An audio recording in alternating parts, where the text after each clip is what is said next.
welcome to Samwise. As always, I'm your host Sam, and I'm here to answer your pressing questions using the Lord of the Rings extended editions and their special features. Before we begin, I want to take a moment and talk about a news item that's really stuck in my craw, so to speak. The youngest woman ever elected to Congress, Alexandria Ocasio-Cortez, started her new job this week. She's just 29, and she is absolutely slaying, and she's putting to rest the idea that millennials don't care. She has talked about how expensive it is to live in DC, and it's really nice to hear someone with a platform talk about how this really is a problem with skyrocketing rents in major cities. I mean, I live outside LA proper because it just got too expensive. But like any professional groundbreaker, she showed up dressed professionally for work on her first day. And people had the audacity to say things like, "You don't look poor." And they actually judged her for being like any sensible person and trying to dress well for their first day on the job. You might be asking right now, what does this have to do with Lord of the Rings? Actually, kind of a lot. Remember how the hobbits are just simple agrarian types who like farming and barbecues and parties by trees? They shouldn't have access to magic swords and not even a Mithril keychain, let alone any sort of armor. But guess what? Frodo, an exceptional hobbit with an interesting uncle, he has both gifted to him. Does this mean he's been lying about how hobbits live? No. It just means he's good at managing his resources. He appreciates what's been given to him. Same as Congresswoman Cortez. Having nice things doesn't mean that someone is wealthy. It means, in some cases, that they have generous family and friends, or it means that they're good at thrifting or sale shopping. I mean, I own Prada boots, and God knows I don't make any money podcasting. I'm just really good at thrifting. Not judging a book by its cover goes all ways. Some of us have Mithril, some of us don't, but it doesn't tell the whole story either way. It all comes down to what we do as people, and we really need to stop harping on appearances. And now, to questions.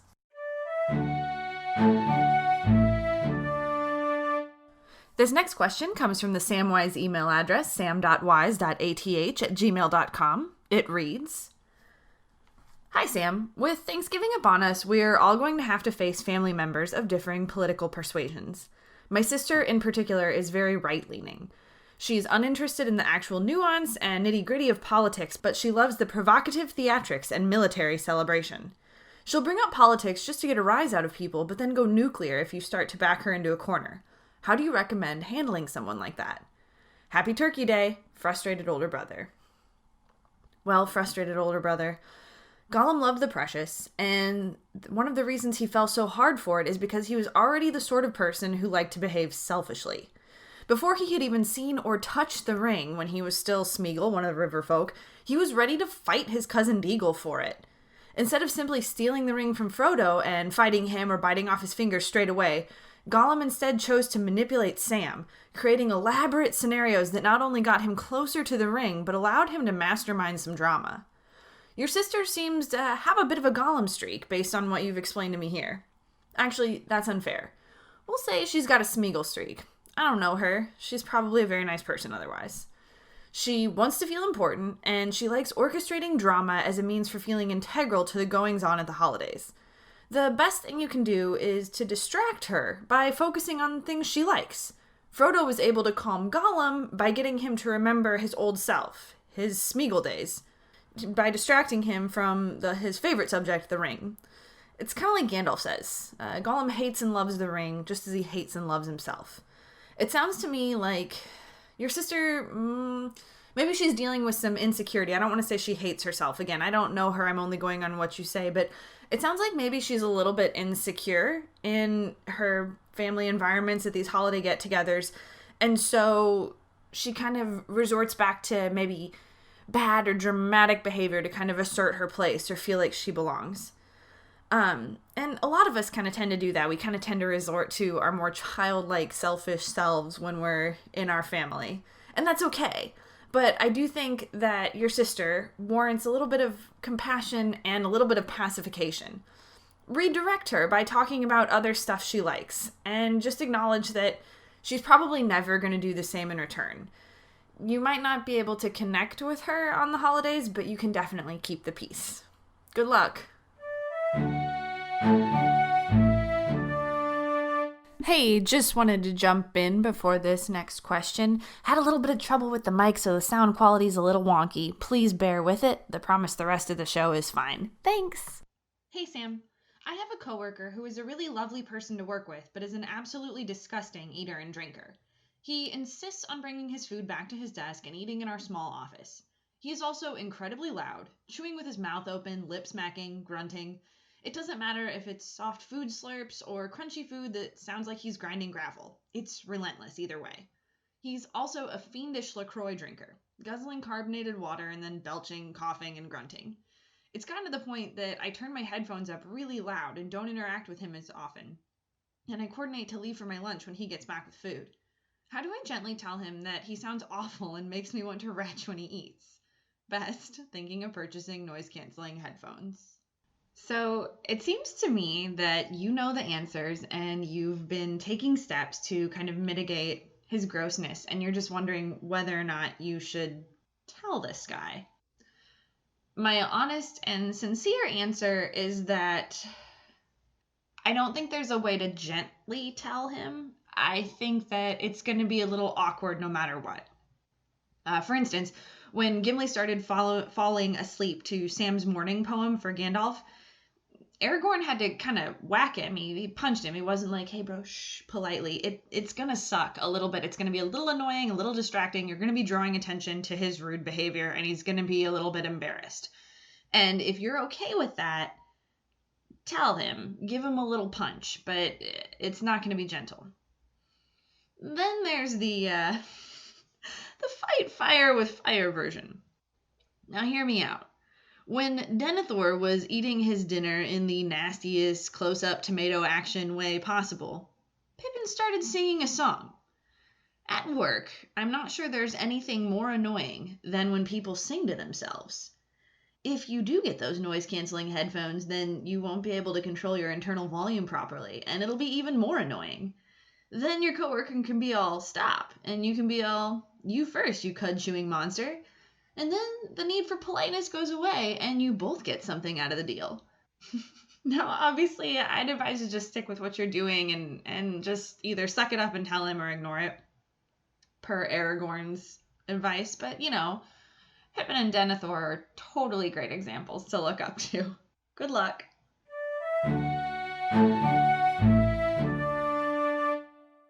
Questions have been rolling in slowly this week, so I borrowed from my favorite advice website, CaptainAwkward.com. I'll have a link in the show notes, but she does these really cool short answer Fridays, which you should definitely check out. And while I loved her response to this question from this past Friday, I wanted to take a crack at it myself, by way of Middle-earth. It reads, I'm a diehard Potterhead who is also disgusted by Johnny Depp as a person and extremely disappointed in J.K. Rowling for defending him. The activist side of me says to boycott the new Fantastic Beasts movie, but the Gryffindor fangirl wants to go. Thoughts? No piece of media is perfect, and nothing can ever be everything we want it to be for all of its fans, even though that is like literally kind of what I'm trying to do here. I mean, honestly, while Lord of the Rings can answer life's questions, as far as I'm concerned, it couldn't answer demands for greater representation for people of color and women in fantasy stories. And as much as I'm grateful to Peter Jackson and co. for these films, I cried sad tears after watching the first Hobbit film and haven't bothered with the others. Ugh. On top of learning that the country of New Zealand caved to pressure from Warner Brothers to make the Hobbit, these lesser Hobbit films, at the expense of labor laws that protect New Zealanders, it's kind of tough to even look at the original trilogy the same way. But if there's one thing to be learned from Middle-earth, it's that consumption should never be confused with activism. It shouldn't be confused with righteous action, no matter how decent it might seem to avoid something. The hobbits spend their days growing and consuming. They're not building wealth, so they're neutral players in Sauron's rise. But until the 4 individual hobbits step up, they're not exactly good guys. They're untroubled with anyone else, which is kind of not cool. The ring itself, as I've detailed before, represents a desire for consolidated power and wealth. It's clearly evil, but it's also, those two things are the end game of rampant, thoughtless consumption. While the ring itself represents something truly evil, people who are not wholly bad or wholly good, like Boromir, fell to its power while still being like, okay, dudes you'd probably want to have a beer with.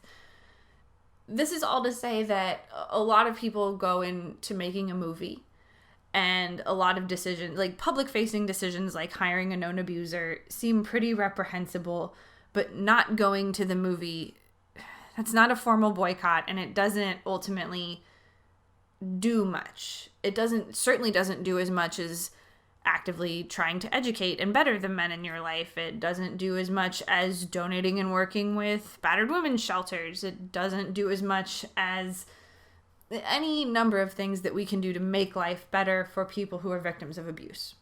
On the other hand, in The Lord of the Rings, the one book that Frodo and Bilbo create together isn't something that's meant to be read passively. It's something that they pass on so that people like Sam can add to the stories and add to a cultural conversation. This is all to say that there is nothing wrong with participating in a cultural conversation or a fandom that isn't perfect. We all do. It's inevitable because nothing is perfect, not even Fellowship of the Ring. And it kills me to admit that. But all on the same token, avoiding a piece of media because rotten people like Johnny Depp were participants, that's not activism. That's passivism? As long as we are thoughtful and doing work in our life to counteract the Saurons and Depps of the world, the abusers who consume for their own gain without considering anyone else, those guys, then the decision to see a movie or not remains a personal one. And that can go a number of different ways, but it doesn't say anything particularly powerful. It's a tough question, and one I really admired Captain Awkward's response to. Again, check that out. And one that I would like to hear more from you guys on. So feel free to reach out. And I think that brings us to the end of questions today. Thank you so much for listening. This is my last episode before Thanksgiving. I'm going to be playing around with the format over Thanksgiving weekend, so there's that to look forward to. In the meantime, I really do want to hear from you, so feel free to email me at sam.wise.ath@gmail.com or call the Google Voice line at 608-561-2755 with comments, questions, anything. I just really want to hear from you. I want to feel like I'm not doing this in a vacuum because I know I'm not. But yeah, like I said, I'll be changing up the format, playing around with that a little bit next week. And in the meantime, feel free to check out the other After the Hype Network podcasts. There's Venture Bros, the Venture Brothers podcast on Monday, the OG After the Hype on Thursday, and every Wednesday and Friday at athpod.com. You can check out articles, some of which are written by yours truly. And you can also find me on social media, as always, at SammyJane613 or follow the dog at Saint_Laddi, and check out After the Hype at ATH Podcast. We're also on Facebook. That is officially everything. Thank you so much for listening. Have a happy Thanksgiving. Bye.